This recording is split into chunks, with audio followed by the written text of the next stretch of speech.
J'espère que vous allez bien, j'espère que vous vous portez bien. 2h30, Jean-Noël Barrot, le chef de la diplomatie française, a parlé avec Abdelmadjid Tebboune, le président algérien, pendant 2h30. L'audience a duré 2h30. Entre les échanges, la discussion, le protocole, l'accueil, le ministre des Affaires étrangères français a été extrêmement bien accueilli à Alger, il a été chaleureusement accueilli. Et d'après les échos que nous avons pu obtenir, on vous a promis tout à l'heure des informations très détaillées, des informations extrêmement précises, des informations les plus fiables possibles parce que le sujet est très sensible.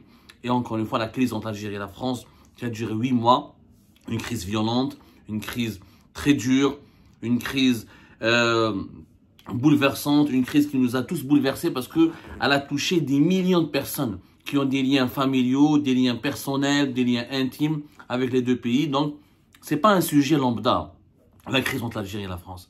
C'est vraiment un sujet sensible qui touche, qui impacte le quotidien de plusieurs millions de personnes qui partagent, encore une fois, des liens familiaux, des intérêts économiques, des intérêts politiques, pas uniquement des intérêts sécuritaires et politiques, etc., comme je voulais dire, des liens de mémoire, des liens d'histoire et des liens d'intimité, de vie commune.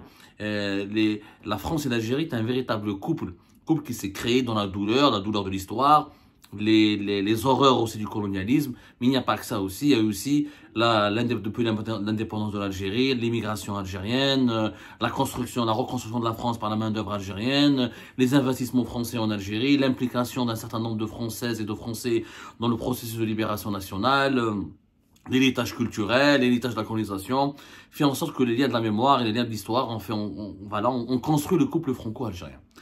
Alors, Jean-Noël Barrot, il a fait des déclarations très superficielles, naturellement, à la sortie de son audience avec Abdelmadjid Tebboune.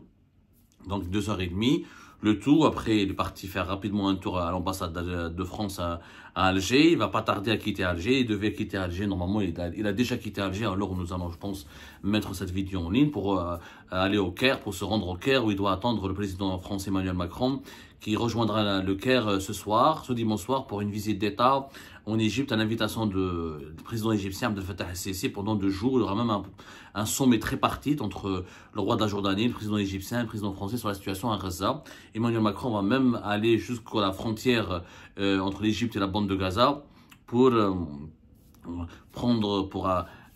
s'enquérir de la situation sur place, de la population des réfugiés palestiniens, de la situation des aides humanitaires qui parviennent à la population palestinienne, pour essayer de débloquer la situation, d'appeler à la paix et d'appeler au renforcement de la paix, à un cessez-le-feu et à la fin des crimes perpétrés contre la population de Gaza.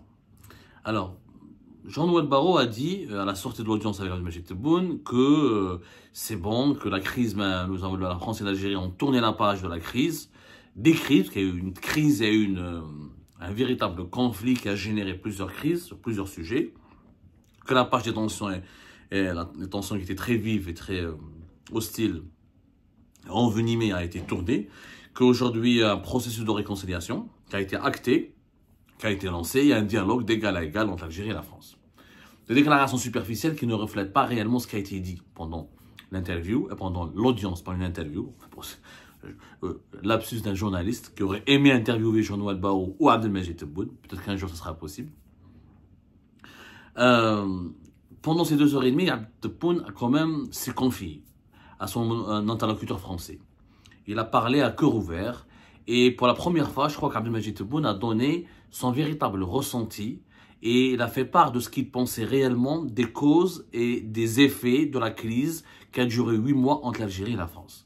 À cœur ouvert, il s'est confié à Abdelmadjid Tebboune. Pourquoi? Parce qu'il a abordé les sujets très sensibles, qui sont notamment la question du Maroc, qui a été abordée ouvertement par Abdelmadjid Tebboune, et le rôle que Abdelmadjid Tebboune estime qu'il a été nocif, le rôle nocif sur Abdelmadjid Tebboune du ministre français de l'Intérieur, Bruno Retailleau, et de l'emprise ou de l'ascension d'un petit peu du mouvement de l'extrême droite ou de la droite dure anti-algérienne en France.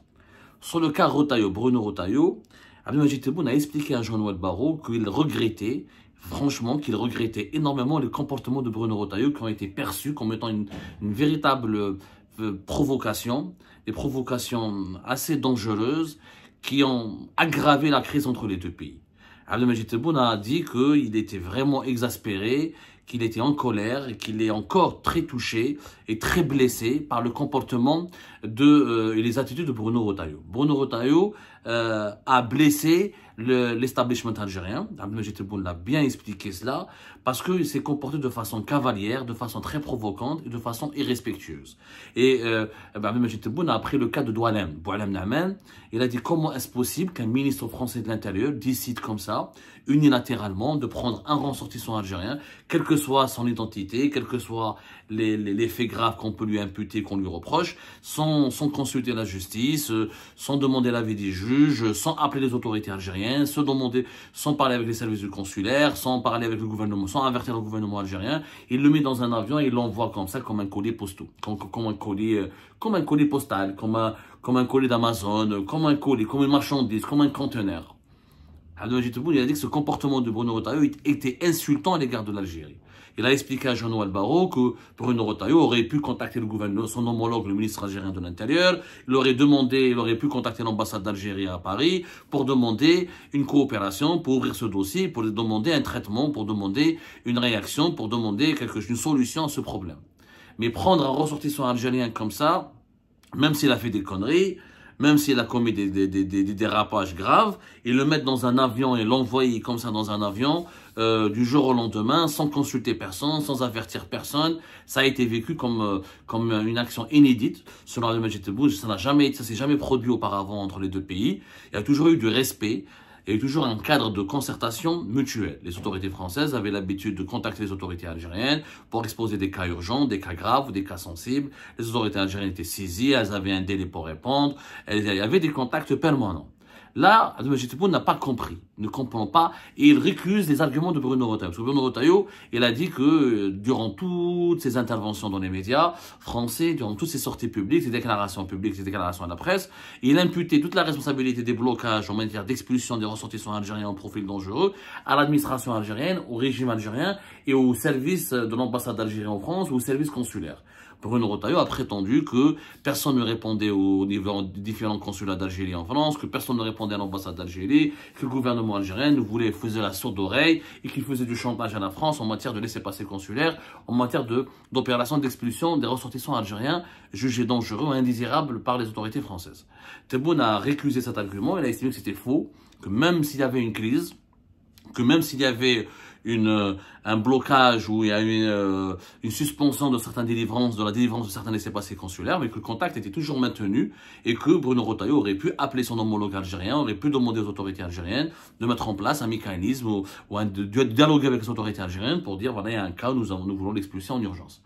Donc, Abdelmajid Tebboune a dit il a même expliqué, selon nos sources, à Jean-Noël Barrot, que l'affaire Boualem, c'est une déstabilisation de l'Algérie. Parce qu'on prend quelqu'un, un influenceur qui était pro-régime algérien, et on le renvoie le jour même, et on demande au régime algérien de le garder. Alors, si le régime algérien, nous, on l'avait expliqué à l'époque, c'était le 9 janvier 2025, on l'avait expliqué le lendemain, on avait révélé les arguments et les causes et les raisons pour lesquelles les autorités algériennes ne voulaient pas accepter sur leur territoire, ne voulaient pas reprendre Boualem Naaman. Parce que si l'Algérie l'avait repris, sans le juger, sans l'incarcérer, sans le mettre en prison, on aurait accusé le régime algérien d'être complice, d'avoir cautionné les appels à la violence, les appels au meurtre et les appels à la haine qui ont été lancés par Boualem Naaman.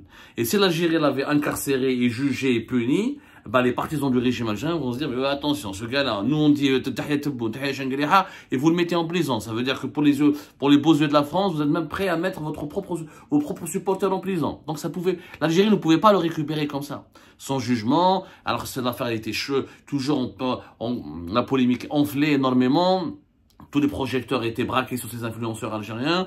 C'était un piège pour les autorités algériennes. Et pour Abdelmajid Tebboune, la manœuvre de Bruno Retailleau, c'était un piège à travers lequel il voulait déstabiliser l'État algérien et jouer avec la sécurité de l'Algérie. Donc ils n'ont pas du tout apprécié. Bruno Retailleau a occupé une bonne partie des discussions entre Abdelmajid Tebboune et Jean-Noël Barrot. les méthodes, les déclarations à la presse, les attaques de Bruno Retailleau, les menaces.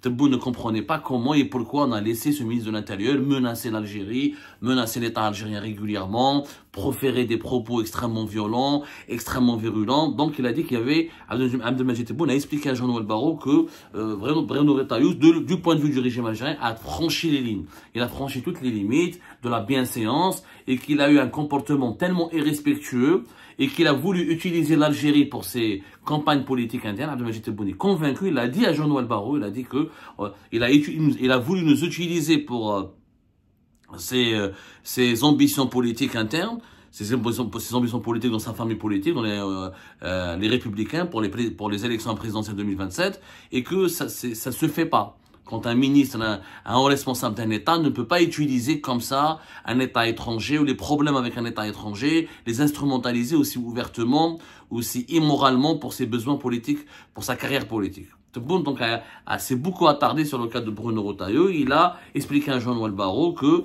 ce genre de comportement ne doit pas se reproduire si on veut rétablir les bonnes relations avec l'Algérie et la France. En réalité, d'après Abdelmadjid Tebboune, il a envie que la France respecte l'Algérie. Il a envie que la France respecte l'État algérien. Il a envie d'avoir un rapport d'égal à égal, mais aussi surtout dans le respect mutuel. Si on ne se respecte pas, on peut pas continuer à tisser des relations ensemble. Et là, d'ailleurs, c'est au nom de ce respect, c'est partant de ce principe de respect qu'Abdelmadjid Tebboune a parlé aussi du problème du Maroc. Parce qu'effectivement, au moins, Abdelmadjid Tebboune, là, il a eu l'honnêteté de reconnaître que l'origine du problème, c'était pas Bruno Retailleau, c'est pas le problème des migrants, des ressortissants pauvres et dangereux, les influenceurs ou Boualem Sansal. L'origine du problème, c'est encore une fois le Maroc et le Sahara occidental. Et là, Abdelmadjid Tebboune, il a expliqué son point de vue de façon très franche et très ouverte et très sereine à Jean-Noël Barrot en lui disant que l'Algérie a été blessée aussi par l'absence de neutralité, par la violation d'une obligation historique qui a incombé à la France. La France a toujours été neutre entre l'Algérie et le Maroc. Il y a un conflit clair entre l'Algérie et le Maroc. Le Sahara occidental n'est pas uniquement un conflit international ou une question non résolue au sein de l'ONU, de l'Assemblée des Nations Unies ou du Conseil de sécurité de l'ONU. C'est une question de problème bilatéral entre l'Algérie et le Maroc.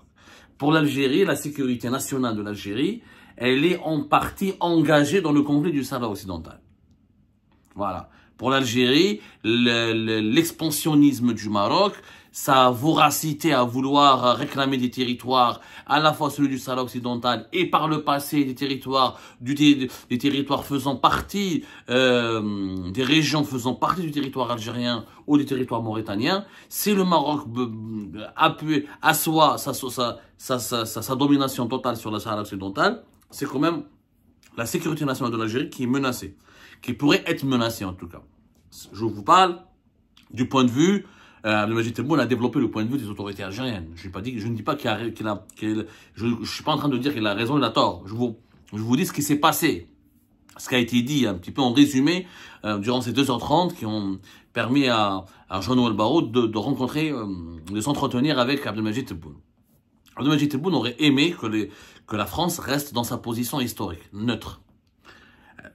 Abdelmadjid Tebboune a dit que nous comprenons que la France a des amitiés avec le Maroc, qu'elle soutient le Maroc, qu'elle appuie la position du Maroc, qu'elle n'a jamais reconnu la nécessité ou elle n'a jamais voulu de l'indépendance du Sahara occidental, que l'idée de l'autonomie, elle a toujours appuyé, qu'elle serait même elle-même à l'origine de l'idée d'autonomie, que le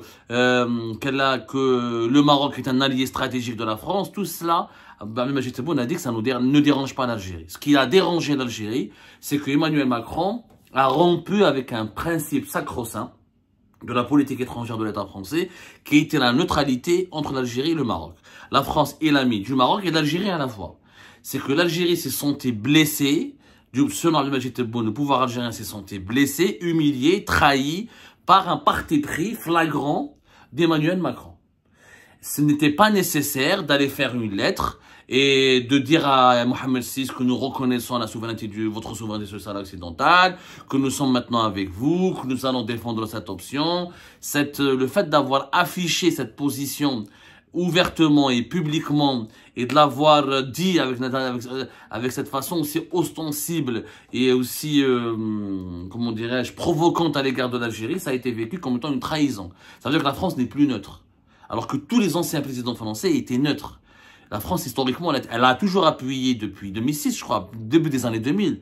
J'ai pas la date, je crois 2006, en tout cas, la première prise d'opposition officielle. En tout cas, depuis le début des années 2000, la France appuie la position marocaine de l'autonomie. Mais elle ne la considérait pas comme la seule base légitime. Aujourd'hui, maintenant, non seulement elle appuie la position d'autonomie, mais elle a reconnu la souveraineté du Maroc sur le Sahara occidental. Tout ce que l'Algérie demande en réalité à la France d'Emmanuel Macron, à la France aujourd'hui, c'est qu'elle continue, elle aurait aimé qu'elle continue de rester neutre. Alors, libre à la France de soutenir le Maroc, libre à la France de ne pas croire à l'indépendance du Sahara occidental, mais il ne faut pas rompre les équilibres entre l'Algérie et le Maroc et trop privilégier le Maroc et l'appuyer énormément au détriment des intérêts géostratégiques et des intérêts sécuritaires de l'Algérie, parce que l'Algérie estime que ce conflit du Sahara occidental menace ses intérêts sécuritaires, menace ses intérêts diplomatiques, menace ses intérêts géostratégiques. Donc Macron, il a beaucoup insisté là-dessus. Il y a quelque chose qui l'a blessé particulièrement, je pense que nous allons... Bon, j'utilise beaucoup le mot blessé. C'est pas un mot qu'il a utilisé, Abdelmajid Tebboune, hein. Ça veut pas dire qu'Abdelmajid Tebboune l'a utilisé autant que moi. C'est que la manière avec laquelle Abdelmajid Tebboune a parlé, a évoqué ce problème, ça se voit que ça l'a blessé. Ce qui l'a blessé, c'est qu'aussi, c'est la lettre d'Emmanuel Macron à Mohamed VI, et c'est que les sources françaises, certaines sources françaises, ont affirmé, ont révélé dans plusieurs canaux et ont fait diffuser cette information même dans les cercles les plus restreints de la diplomatie, des réseaux diplomatiques entre les deux pays, soit disant que nous on l'avait raconté dans une émission, il y avait le journaliste Mohamed Sifawi d'ailleurs, qui l'avait confirmé sur notre plateau cette thèse-là.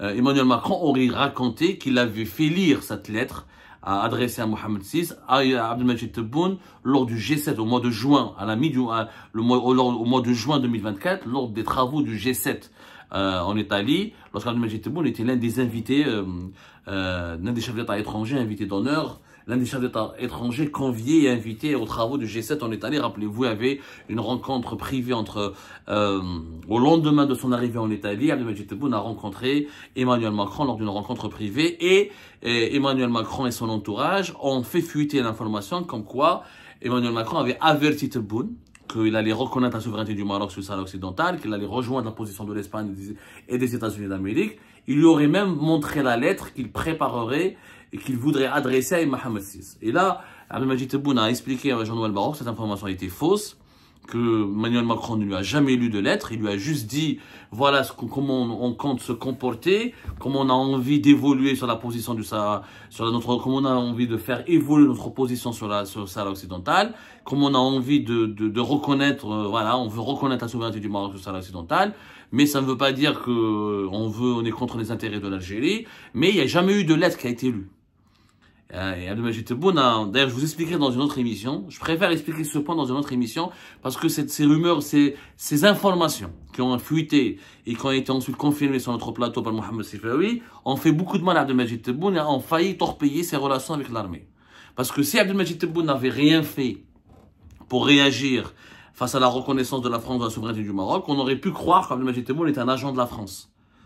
Et étant donné que pour l'armée algérienne, pour le pouvoir algérien, le Sahara occidental est un dogme, est une doctrine d'État, est un dogme qui implique même la protection de la sécurité nationale, il fallait que Tebboune réagisse.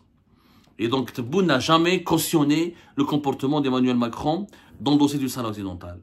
Tebboune aurait juste aimé qu'Emmanuel Macron fasse de même comme ses prédécesseurs,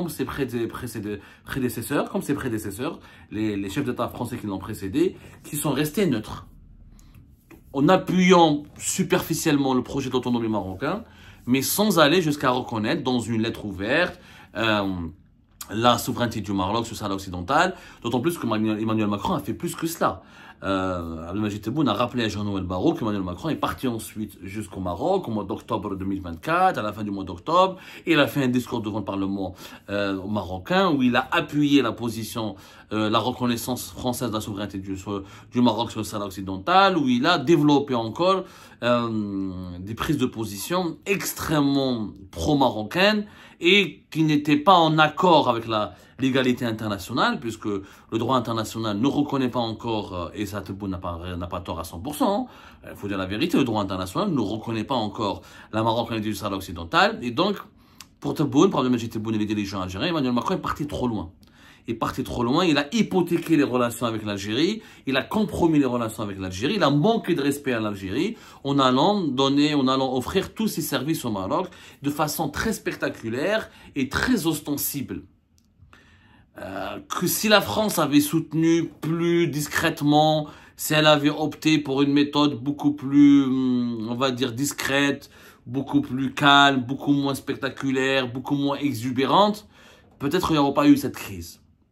En tout cas, Abdelmadjid Tebboune a réitéré lors de son interview, de son entrevue, pas interview, parce qu'Abdelmadjid Tebboune fait beaucoup d'interviews, mais c'est pas une interview, lors de son entrevue avec Jean-Noël Barrot, a réitéré sa position. L'Algérie, ça ne la dérange pas que le Maroc soit très proche de la France, ou que la France soit très très proche du Maroc, qu'ils construisent ou qu'ils aient des amitiés particulières et des alliances particulières, mais il ne faut pas que cela se fasse au détriment des intérêts de l'Algérie, et il ne faut pas que cela se fasse au détriment de l'équilibre de force et au détriment de l'équilibre au sein du Maghreb. Voilà ce qui a été dit entre Tebboune et Jean-Noël Barrot. Bruno Retailleau et le Maroc ont occupé l'essentiel de leurs échanges. Je crois que Tebboune a parlé à cœur ouvert. Il s'est confié. Maintenant, la balle est dans le camp de l'establishment français. Qu'est-ce que la France va faire dans le futur dans la question du Sahel occidental et du Maroc? Qu'est-ce qu'elle va faire par rapport à ce que Bruno Retailleau sera rappelé à l'ordre? Est-ce qu'on va lui demander de ne plus parler de l'Algérie dans les médias, de ne plus attaquer l'Algérie comme il le faisait auparavant? Est-ce que la collaboration entre le gouvernement algérien et le ministère français de l'Intérieur, elle va avoir lieu? Parce que même si les Français ont accepté la mise à l'écart de Bruno Retailleau lors des échanges de réconciliation avec l'Algérie, pour les expulsions des ressortissants algériens, c'est le ministère français de l'Intérieur qui est impliqué de facto dans ce dossier. Les préfets français relèvent du ministère de l'Intérieur. Donc il y aura un moment donné, tôt ou tard, l'Algérie devra parler à ce ministre de l'Intérieur français. Est-ce que ce sera toujours Bruno Retailleau ou pas? Est-ce que Bruno Retailleau va faire un pas et faire des déclarations apaisantes pour calmer un peu la colère et essayer de tendre la main vers les dirigeants algériens? On le saura dans les jours à venir.